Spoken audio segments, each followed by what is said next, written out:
शिक्षक संघ महाराष्ट्र राज्य अध्यक्ष शरद भाऊ बागरे यांच्या वतीने त्यांचा कायदेशीर सल्लागार म्हणून आज मी एक घोषणा करू इच्छितो.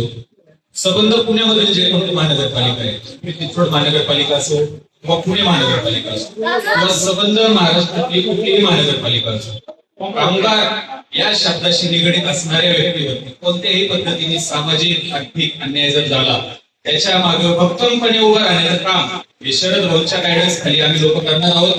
आणि त्यामध्ये आम्ही कुठलीही मुभा बाळगणार नाही. गोष्ट क्रमांक 2, ESIC ची जी योजना आहे ती कोणतेही ठेकेदार कंत्राटदार पालिकेअंतर्गत जर राबवत नसती आणि त्यामध्ये जर कोणत्या कामगाराचा त्यामध्ये जर अहित होत असलं तर आमच्या एवढं वाईट त्या ठेकेदाराला किंवा त्या पालिकेसाठी कोणी काम करणार नाही याची मी आज ग्वाही देतो. आणि तिसरी गोष्ट, कामगारांच्या हितासाठी जे आमचं नाव आहे त्या नावाप्रमाणेच आम्ही काम करणार.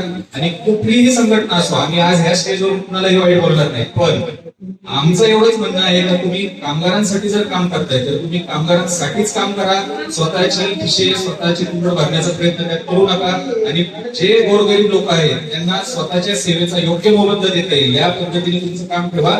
कामगार हितरक्षक संघ कोणत्याही संघटनेचा विरोधक नाहीये. चांगलं काम करणाऱ्या प्रत्येक संघटनेसोबत आम्ही उभा राहू, पण चुकीचं काम करणारी जर कोणती संघटना आमच्या निदर्शनास आली तर कुठल्याही पद्धतीने त्याची गय केली जाणार नाही.